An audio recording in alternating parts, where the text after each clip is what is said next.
Hello' everyone, আজি পদিনাৰ লগত কুকুৰা মাংসৰ গ্ৰেভি বনাওঁ আহক।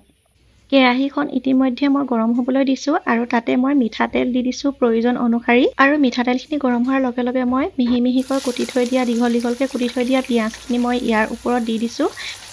পিঁয়াজখিনি এনেদৰে কেৰাহীত দিওঁ মানে মই ইয়াৰ অকল কেঁচা কেঁচা ভাৱটো আঁতৰিবলৈ দিম।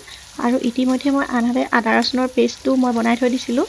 এতিয়া অলপমান লৰাই মই আদা ৰচুনৰ পেষ্টটো তেলতে দি দিম। তেতিয়া আচলতে মিহি মিহি সুন্দৰ গোন্ধ এটা আহে আৰু খায়ো ভাল লাগে। আদা ৰচুনৰ পেষ্টটো এনেদৰে দিয়াৰ লগে লগে মই ভিডিঅ'ত দেখুওৱাৰ দৰে হেতাখনেৰে অকণমান লৰাই দিছোঁ। আৰু এয়া বহুত দেৰিলৈকে একেবাৰে ব্ৰাউন হোৱালৈকে নাৰাখোঁ, তেতিয়া আচলতে জ্বলি যোৱাৰ নিচিনা হয় আৰু তিতা ভাৱ এটা আহিব। আৰু এয়া ইয়াতে মই অলপমান হালধি দি দিছোঁ তেলত। আৰু ইতিমধ্যে মই কুকুৰা মাংস ধুই লৈছিলোঁ। ধুই লোৱা কুকুৰা মাংস মই ইয়াৰ ওপৰত দি দিছোঁ। এয়া লোকেল মুৰ্গী নহয়, ব্ৰইলাৰ হয়, সেইটো কাৰণে পিচকেইটা অকণমান ডাঙৰ ডাঙৰ কৰি লৈছোঁ। আৰু ইয়াতে মই দুটা মিডিয়াম চাইজৰ আলু মই 4ফাল কৰি কাটি ল'লোঁ ধুই পিনি। ইয়াৰ ওপৰত মই এতিয়া দি দিছোঁ আৰু ভালদৰে লৰাই লৈছোঁ গোটেইখিনি বস্তু। বেছি একো ঝঞ্ঝট নাই। আৰু যিহেতু জানেই মই মছলা বহুত বেছি নাখাওঁ, জাষ্ট অলপমান কেতিয়াবা মানে সোৱাদ হ'বলৈ খাওঁ, সেয়াই আৰু লগতে এয়া মই প্ৰয়োজন অনুসৰি ওপৰৰ পৰা নিমখ ছটিয়াই দিছোঁ। নিমখটো প্ৰয়োজন অনুসৰি দিওঁ মানে অন্যহাতে মই 4-5টামান জালুকৰ গুটি একেবাৰে মানে থেতেলিয়াই ল'লোঁ গৰম কৰি। বেছি একেবাৰে মিহি কৰা নাই আৰু এয়া মই ওপৰত দি দিলোঁ। আৰু লগতে মই অলপমান ৰেড চিলি পাউডাৰো দি দিছোঁ। ৰেড চিলি পাউডাৰটো অকণমান কালাৰ হ'বৰ কাৰণেহে দিছোঁ। আৰু গোটেইখিনি বস্তু এতিয়া মই লৰাই লৈছোঁ। বহুত বেছি দিয়া নাই কাৰণ বহুত বেছি মই খাব নোৱাৰোঁ। এইখিনি অলপমান সময় হেতাৰে এনেদৰে লৰাই ল'ম আৰু অলপ সময় ঢাকনখন মাৰি এইখিনি এতিয়া মই সিজিবলৈ দিম।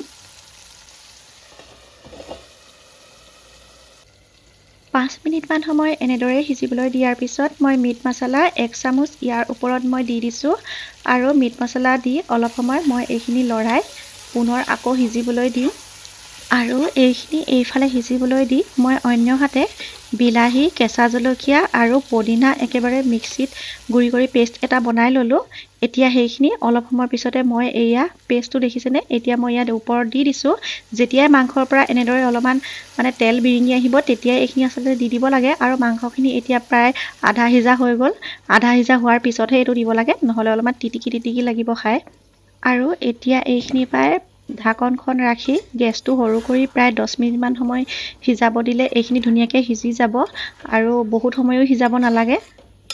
আৰু ভিডিঅ'টি আপোনালোকে কোন কোন ঠাইৰ পৰা চাই আছে মোক কমেণ্টত জনাবলৈ নিশ্চয় নাপাহৰিব।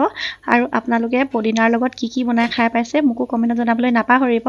আৰু এয়া মোৰ 10 মিনিটমান সময় হৈ গ'ল, দেখিছেনে ওপৰত তেল বিৰিঙি আহিছে, মানে এইখিনি হৈ গৈছে আৰু মাংসখিনিও সিজি গৈছে। এতিয়া মই বাৰীৰ পৰা মান ধনিয়া ছিঙি আনিলোঁ ধুই মেলি। মান ধনিয়া মই হাতেৰে ছিঙি দিছোঁ। মান ধনিয়াৰ পৰা আচলতে ধুনীয়া গোন্ধ এটা আহে, ভাল লাগে। মান ধনিয়া দি হেতাৰে অলপ সময় লৰাই এইখিনি এতিয়া মই নমাই থৈ দিছোঁ। এইখিনি মোৰ এতিয়া হৈ গ'ল।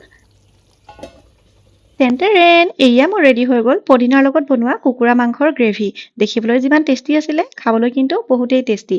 আৰু যিহেতু গৰম পৰিছে বুলিনো আৰু আমি ননভেজ লাভাৰবিলাকে এইবিলাক আৰু বাদ দিব পাৰিনে? মাছ আৰু মাংসটোতো আমাৰ সপ্তাহত এবাৰ হ'লেও থাকিবই লাগিব।